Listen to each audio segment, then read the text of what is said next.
Episode 2 Paradox Killer. Dimulai dengan seekor anjing mengejar Tang yang membawa palu di tasnya. Dia bangun dan mengira itu mimpi.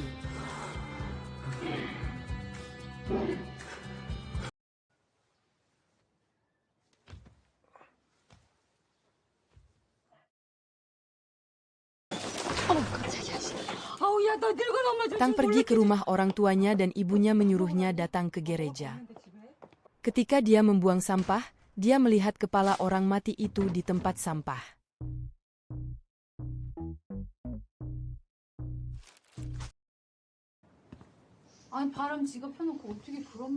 Nanggam pergi ke toko bunga tetapi penjaga toko tampaknya lebih tertarik pada panggilan teleponnya.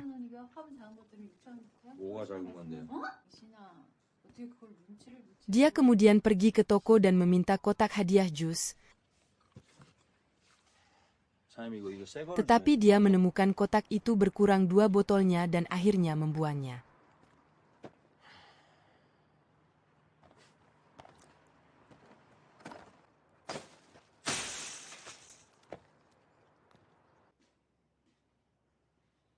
Ini semua tampaknya untuk ayahnya, yang adalah seorang petugas polisi tetapi saat ini tidak sadarkan diri di tempat tidur. Ibunya mencaci maki dia karena tidak mendapatkan bunga.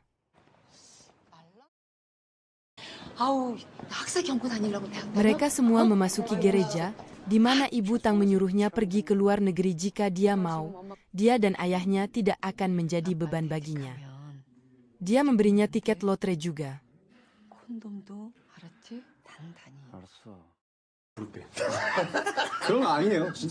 Polisi mendapat kecaman karena tidak menangkap Buil sebelum dia meninggal. Kapten datang dan menarik Nanggam ke samping, menyuruhnya berhenti terpaku pada orang itu. Rupanya Nanggam sedang mengejar pelaku yang dulunya adalah seorang polisi.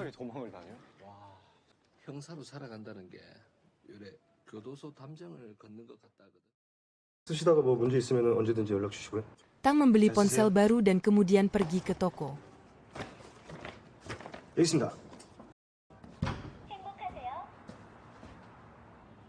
Selama giliran kerjanya, wanita buta tadi muncul.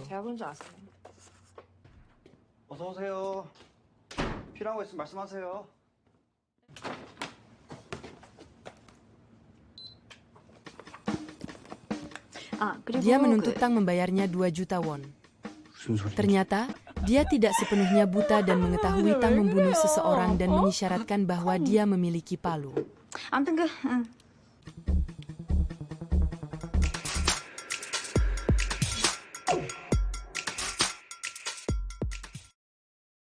Dia akhirnya bertanya kepada pemilik toko apakah dia bisa mendapatkan uang muka untuk bulan tersebut. Karena punya pengalaman buruk dengan seseorang sebelumnya, pemiliknya menolak. Tetap saja, Tang mendapat SMS dari bosnya yang menunjukkan bahwa dia sudah membayarnya. Itu masih belum cukup. Tang akhirnya mengambil rincian rekening tabungan rumahnya dari orang tuanya dan melikuidasi semuanya.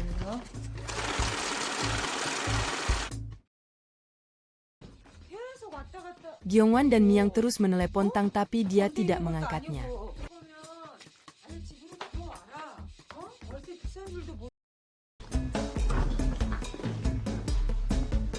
Tang ada di toko dan memegang tas selempang berisi semua uang tunai di dalamnya. Pemiliknya masuk dan menyebutkan melihat wanita buta itu. Tang bergegas keluar dan menemukan kotak rokok yang dia beli darinya, dengan waktu dan alamat.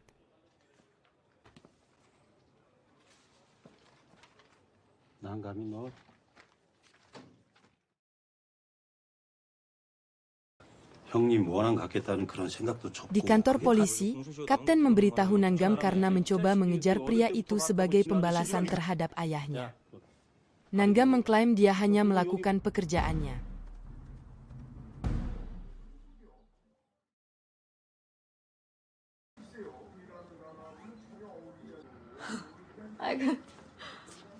Siang hari berikutnya, Tang pergi ke rumah wanita itu. Dia dengan santai membuatkannya kopi dan mengobrol dengan Tang yang tetap diam. 이제야 입을 여네. Dia mendapatkan uang tunai tetapi terkejut mengetahui bahwa yang dia maksud adalah 2 juta won sebulan. 했는데? 아이, 100만 원으로 퉁쳐요. Dia mengeluarkan palu dan mengatakan dia tidak akan mengambil risiko menjadi kaki tangan hanya untuk hal sebanyak itu. Tang meninggalkan uangnya, mengambil palu dan pergi. Dia kemudian membuat komentar yang mengungkapkan bahwa dia tahu semua tentang keluarga Tang yang membawa Tang kembali. Dia mengklaim meski tanpa palu, polisi bisa dengan mudah menangkapnya.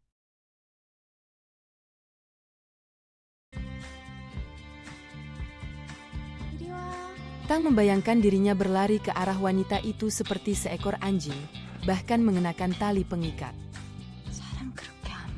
Kenyataannya, dia melompat ke arahnya dengan palu.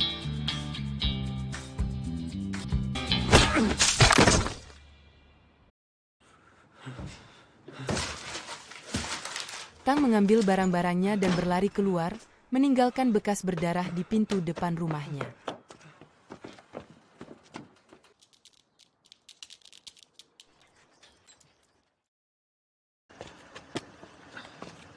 Beberapa waktu kemudian, saat paket susu menumpuk di depan pintu depan wanita tersebut, petugas pengantaran memeriksanya.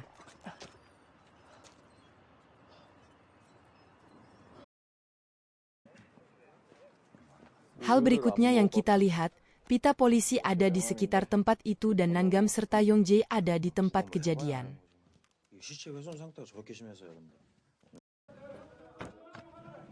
Anjing itu masih di sana, membuat keributan di taman. Tapi keributan ini mengungkap tengkorak di dalam tanah.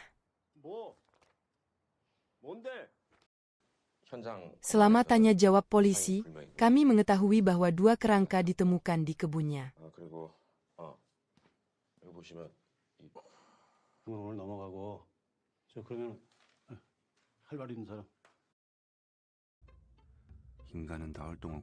Di rumah, Tang melihat Yoo-ok melayang di sekelilingnya dan merenungkan betapa mudahnya membunuh orang.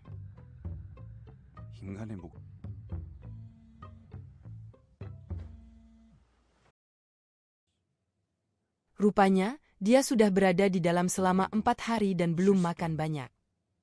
Panggilan tak terjawab menumpuk di teleponnya, tapi dia hanya bertanya-tanya mengapa polisi belum datang menjemputnya. Ternyata anjing itu menjilat semua yang disentuh Tang di rumah tersebut sehingga polisi tidak menemukan sidik jari atau DNA-nya.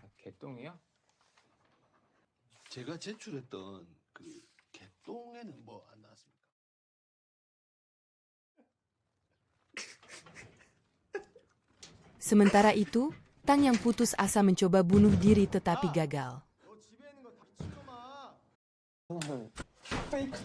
Gyeongwan datang dan menipu Tang agar membuka pintu. Mereka berdebat dan Tang menyebutnya bodoh, mengatakan dialah yang mencuri tablet Gyeongwan. Gyeongwan berbalik ke arah Tang dan mengatakan dia selalu tahu. Setelah kejadian itu, Tang mulai bersikap baik sehingga membuat Gyeongwan bingung apakah Tang itu orang baik atau jahat.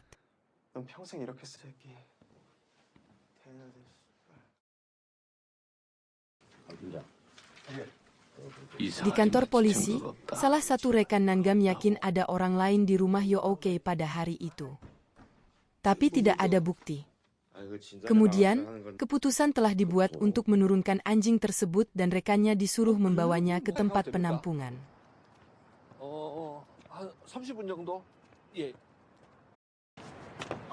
Dua anak laki-laki dari episode pertama muncul lagi. Mereka melihat polisi berjalan dengan anjing itu dan memutuskan untuk mengganggunya. Mereka berlari ke arahnya dan salah satu anak laki-laki menikamnya dengan botol pecah.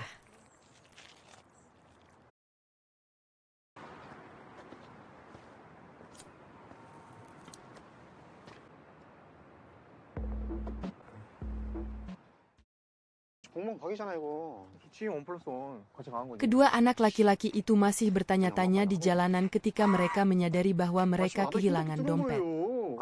Mereka melihat Tang berjalan dan memutuskan untuk macam-macam dengannya kali ini. Tang merinding, sesuatu yang terjadi 2 kali terakhir dia melakukan pembunuhan juga.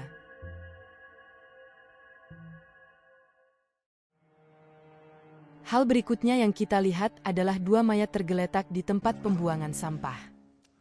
Pagi harinya detektif ada di lokasi kejadian. Tang terbangun di rumah dan terkejut melihat dia berlumuran darah. Sebuah batu bata berdarah kini berada di samping palunya, bersama dengan sebuah catatan kecil. Tang ingat seseorang membawanya pulang tetapi dia tidak tahu siapa. Catatan tersebut memberitahu Tang untuk meminta bantuan jika dia membutuhkannya dengan tautan ke Telegram bernama Only for Heroes.